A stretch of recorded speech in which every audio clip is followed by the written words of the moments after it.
আজ আমার গন্তব্যস্থল সোদপুর। এতে করে যাব আজকে শিয়ালদা থেকে সোদপুর নিয়ে যাব আপনাকে। 9:31 লোকাল করে শিয়ালদায় যাব। 10:32 শান্তিপুর লোকাল ছাড়লো 10:42। আজ আমার গন্তব্যস্থল হচ্ছে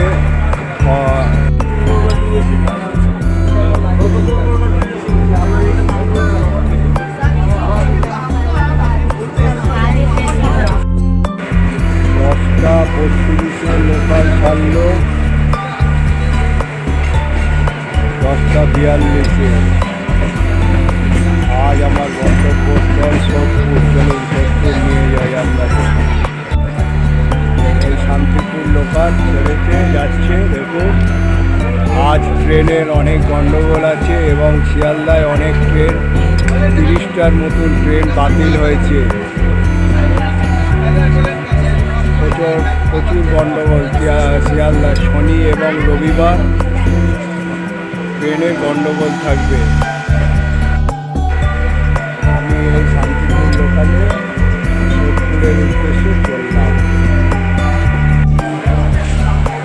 সোদপুরে 11:11 ট্রেন পৌঁছালো শান্তিপুর লোকাল। ওই ট্রেন চলে যাচ্ছে। দেখুন, সোদপুরে 11:11 পৌঁছালাম। ট্রেন শান্তিপুর লোকাল চলে যাচ্ছে। আজ আমার গন্তব্যস্থল হচ্ছে সোদপুর। চলুন নিয়ে হলো 1 নম্বর থেকে বেরিয়ে আমি মোচ্চরতলার অটো ধরবো। 1 নম্বরের বাদিক দিয়ে বেরিয়ে মোচ্চরতলার উদ্দেশ্যে চললো অটো সোদপুর থেকে বেরিয়ে। আজ আমার গন্তব্যস্থল মোচ্চরতলা। চলুন মোচ্চরতলা নিয়ে যাচ্ছি আপনাকে।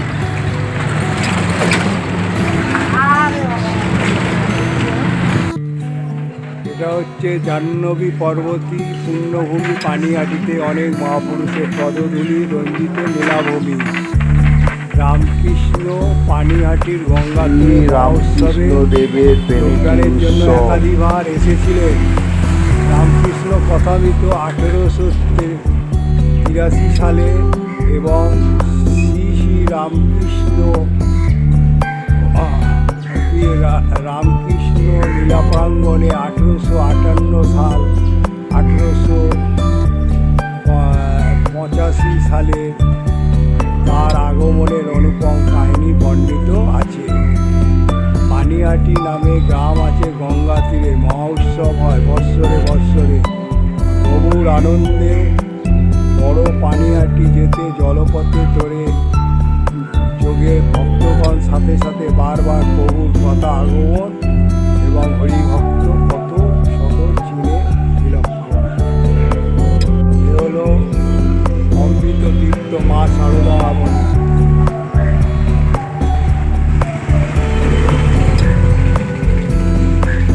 অমৃত তীর্থ রামকৃষ্ণ দেব। এটা হলো গৌরাঙ্গ ধাম। পানিহাটিতে ঠাকুর রামকৃষ্ণ শেষ পদার্থ। 1885 25শে জুন 25 জন ভক্ত সহ নৌকায় দক্ষিণেশ্বর থেকে বেনটিতে আগমন। অপূর্ব লীলা এবং মাধুরী প্রকাশ। মণি সেনের ঠাকুরবাড়ি মহোৎসবতলা নবম ভবন। এখানে দেখুন অনেকে লেখা আছে। মণি সেনের ঠাকুরবাড়ি রামকৃষ্ণদেবের শুক্ল দ্বাদশী 25শে জুন 1885 পানিহাটিতে দণ্ড উৎসবে নৌকায় পেনেটিতে এসেছিল। সেগুলো তুলে ধরা হয়েছে। দেখুন হরে কৃষ্ণ।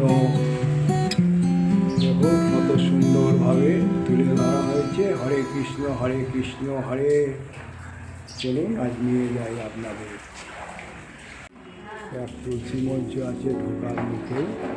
পেনেটিতে যে আপনার মণি সেনের বাড়িতে দেখুন এই বিগ্রহে আপনার রাধা কৃষ্ণ ছাড়াও বিগ্রহে গৌরতায় আছে, দেখুন সেটাও তুলে ধরলাম। এই বিগ্রহে দেখুন গৌর নিতাই, তারপরে গণেশেরও একটা মূর্তি আছে, জগন্নাথ বলরাম বিরাজ করছে, তারপরে বজরংবলী আছে,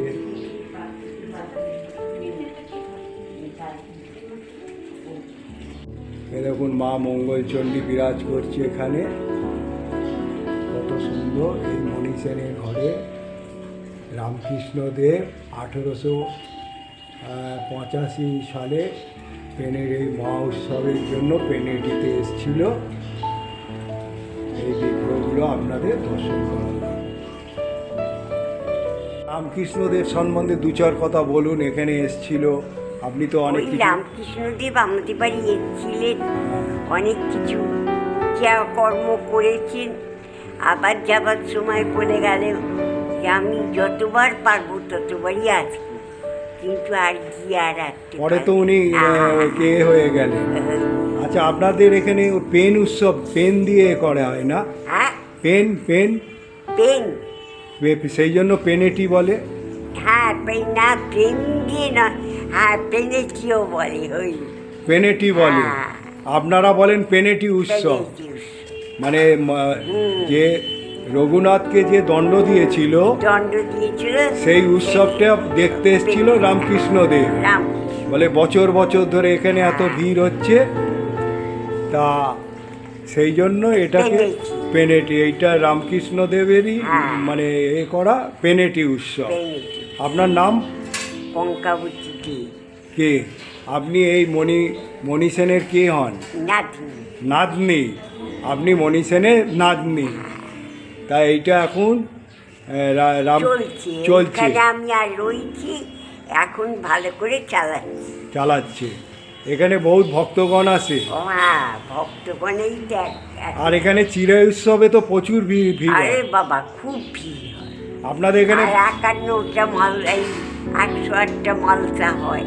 এখানে তো ভোগের ব্যবস্থা নেই না, ভোগ আছে তো তখন। ও, তখন ভোগ আছে? এখন না, এখন আমার এই জাস্ট 10-12 জন খায় আর কি। মানে নিত্যভোগ দেন আপনারা? এই নিতাই, তারপরে গৌর, তারপরে এই বিগ্রহে যে যে দেবতা আছে তাদের নিত্যভোগ তাদের নিত্য ভোগ হয়, সেটা আপনারা দেন? আমরা দিই। তাহলে আপনাকে বলার জন্য হ্যাঁ, ধন্যবাদ, আচ্ছা, নমস্কার। এখন কোথায় যাবেন আপনি? এখন ওদিকে যাবো। আচ্ছা।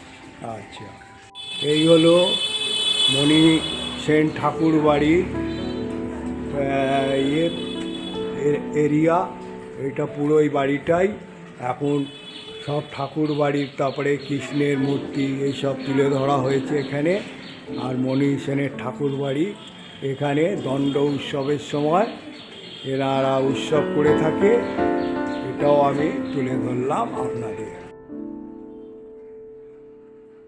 শ্রী রামকৃষ্ণদেব পানিহাটিতে শ্রী চৈতন্য প্রবর্তিত চিরে উৎসবে প্রায় প্রতি বছর ভক্তবৃন্দ সহ যোগদান করিতেন। পানিহাটিতে শ্রী রামকৃষ্ণ মহাতীর্থ মনে করতেন, যা প্রত্যেক পানিহাটিবাসীর কাছে একটি গৌরব।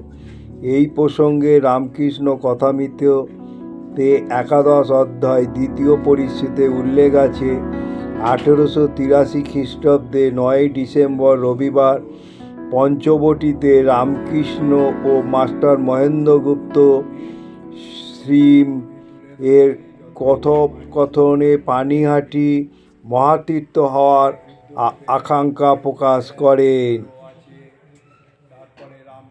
পেনেটি মহা উৎসব করিয়া রাঘব পণ্ডিতের মহা উৎসব হয়। ঠাকুর রামকৃষ্ণ প্রতি বছর এই মহা উৎসব দেখিতে গিয়ে থাকেন। সংকীর্তনের মধ্যে প্রেমানন্দ নৃত্য করেন। যে গৌরাঙ্গ ভক্তের ডাক শুনিয়া স্থির থাকিতে না পারিয়া নিজে আসিয়া সংকীর্তনের মধ্যে প্রেম মূর্তি দেখাইয়াছে। পেনেটি মহা উৎসবের ক্ষেত্রে গাড়ি পৌঁছবাই মাত্র রাম প্রভৃতি ভক্তেরা দেখিয়া অবাক হইলেন। ঠাকুর গাড়িতে এই আনন্দ করিতেছিলেন। হঠাৎ একাকী নামিয়া তীরের ন্যায় ছুটিতেছে। যাহারা অনেক খুঁজিয়া খুঁজিতে দেখিলে যে নবদ্বীপ গোস্বামী সংকীর্তন দলের মধ্যে ঠাকুর নৃত্য করিতেছে। এরই মাঝে সমাধিস্থ হয়েছে অমৃত তীর্থে রামকৃষ্ণদেবকেও আমি পড়িয়া যান। শ্রীযুক্ত নবদ্বীপ গোস্বামী সমাধিস্থ দেখিয়া তাহাকে অতি যত্নে ধারণ করিয়াছে। আর চতুর্দিকে ভক্তরা হরিধ্বনি করিয়া তাহার চরণে পুষ্প বাতাসা নিক্ষেপ করিয়াছে একবার দর্শন করিবার জন্য। সেখান থেকে যে এক মণি সেনের যে নাতনি, উনি অনেক কিছু এই বিঘ্নের সম্বন্ধে বললেন এবং জানতে পারলাম আমি যতটুকু জেনেছি এবং বললাম। তাই আশা করি আপনারা এই এই ব্লগটা দেখার পর একটা লাইক করবেন, আর যত শেয়ার করবেন এইরকম অনেকে জানতে পারবে। তাই আমি আশা করি আপনারা এখনও যারা সাবস্ক্রাইব করেননি, সাবস্ক্রাইব করলে আমি যখনই কোনো ব্লগ বানাবো এর পরবর্তী ব্লগ আপনার নোটিফিকেশানে পেয়ে যাবেন। আপনারা ভালো থাকুন, সুস্থ থাকুন। জয় মা সারদা দেবী।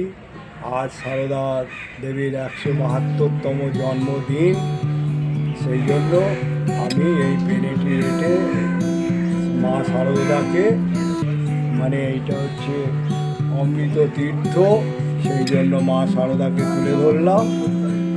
জয় মা সারদা দেবী বলে এখান থেকে আমি আমার বক্তব্য